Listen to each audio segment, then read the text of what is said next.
back to The Place of Places, a chapter-by-chapter analysis of William Saroyan's 1972 memoir, Places Where I've Done Time. Today, we check into another hotel, Athenee Palace Hotel, Bucharest, Romania, 1969. This is a sort of sequel to the previous chapter. Here, Saroyan encounters more Soviet administrative struggles and ends the chapter, "After I had settled down, I began to think. Hell, I went to a hotel called Bucharest in Moscow in 1935, precisely 34 years ago. The manager of the Bucharest lied to me. He was a spy.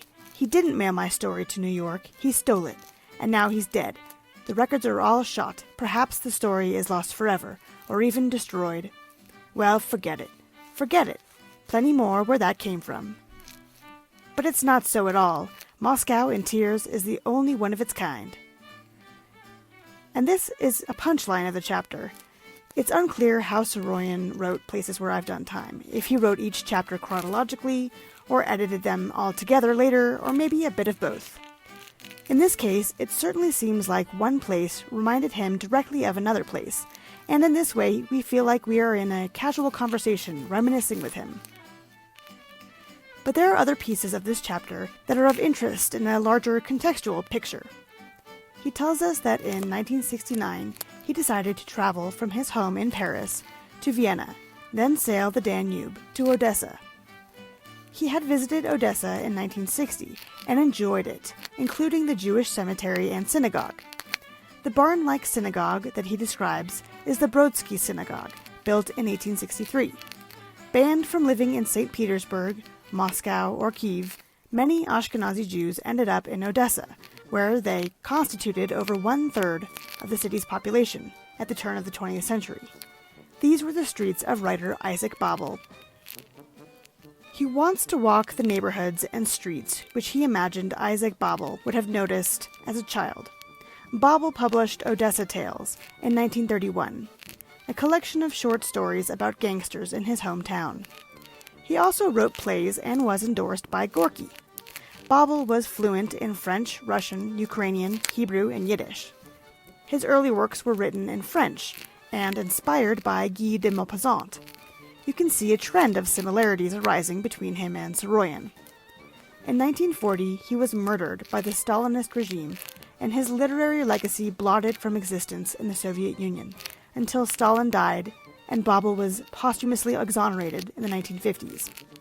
Babel's name appears multiple times throughout Saroyan's memoirs, and though it seems they never met, Saroyan clearly admired the man. He was also tickled that Babel's grandmother had told him, "You must know everything."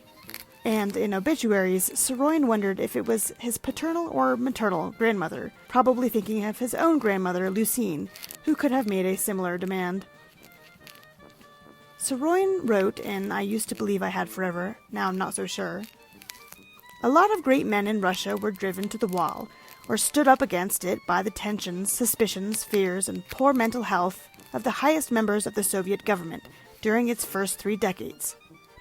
Isaac Babel from Odessa, for instance, not even Maxim Gorky could protect him from the paranoid men who ran the show, and made a success of it too, as we all know.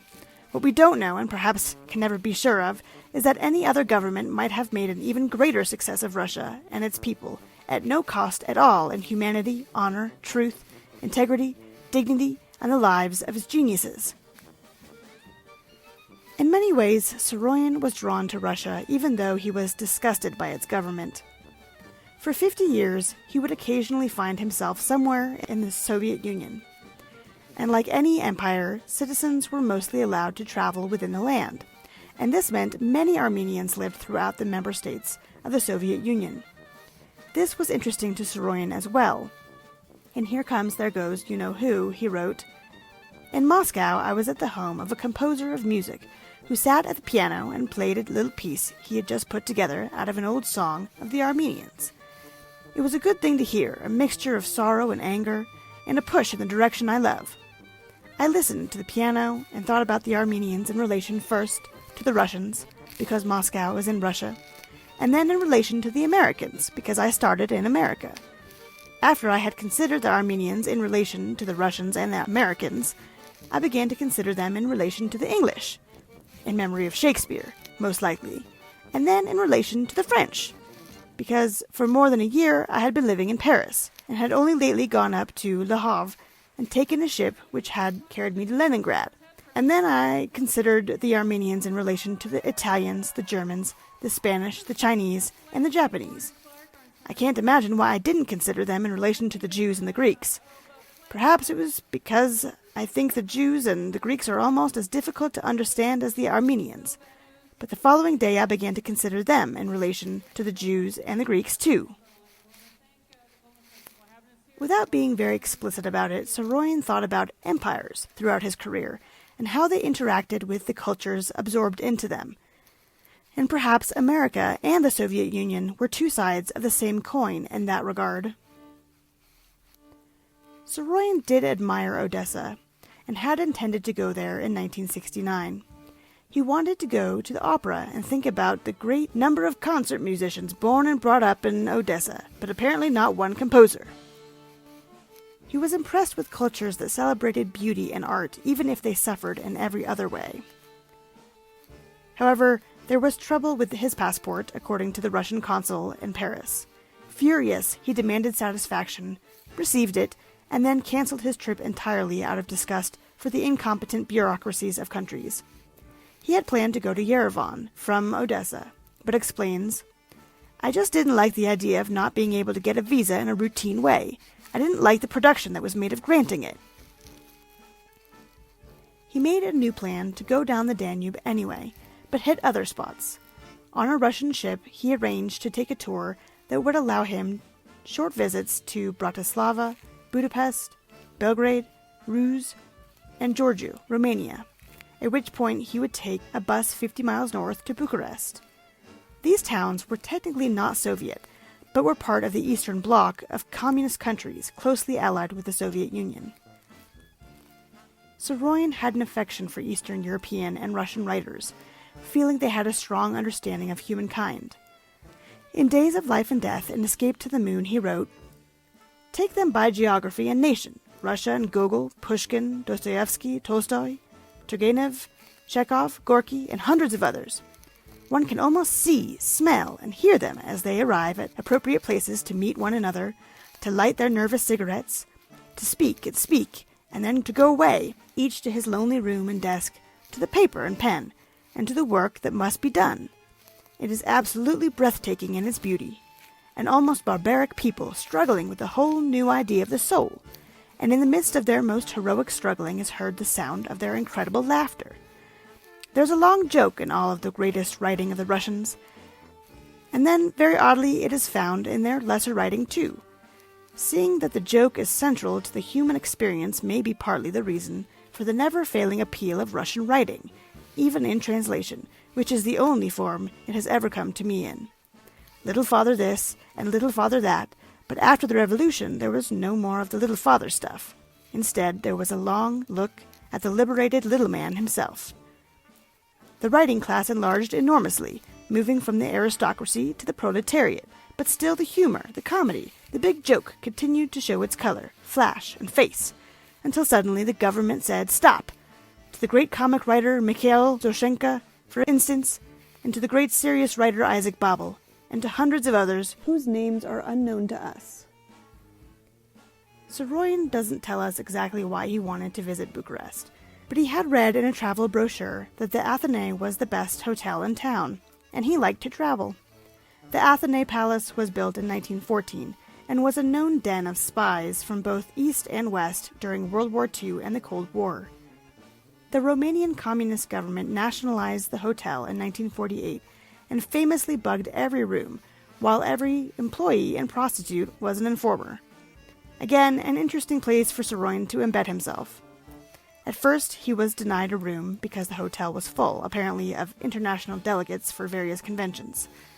However, upon name-dropping himself, and the fact that his works had been translated into Romanian, and he had staged plays in Bucharest, the staff did some research and his celebrity secured him a room at the Athenee.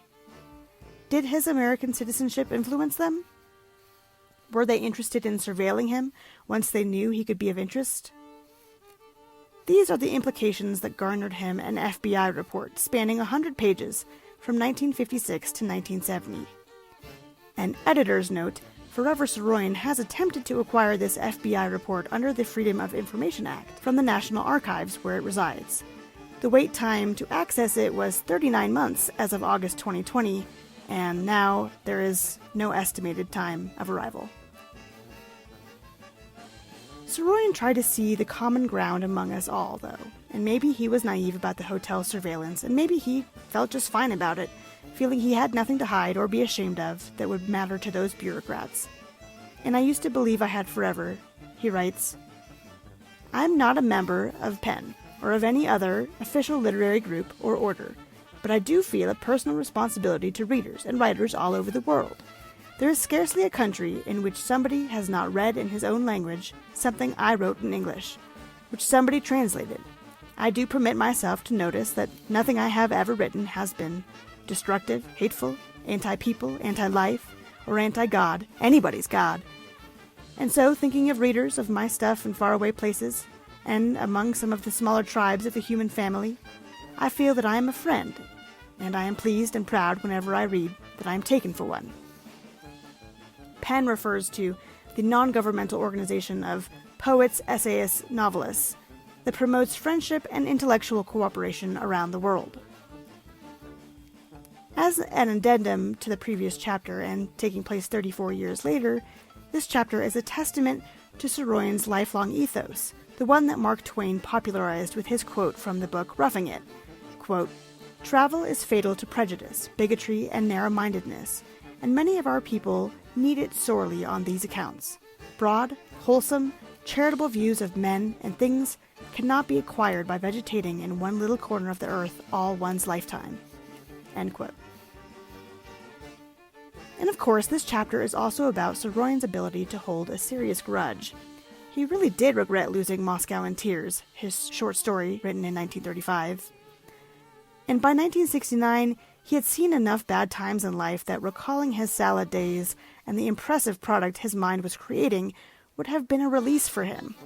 This chapter meanders a bit, like the Danube itself, but it's also the kind of writing that welcomes the reader in, coffee and a snack in hand, to listen to an old campaigner tell his tales. Let's put this on the Saroyan map and move on.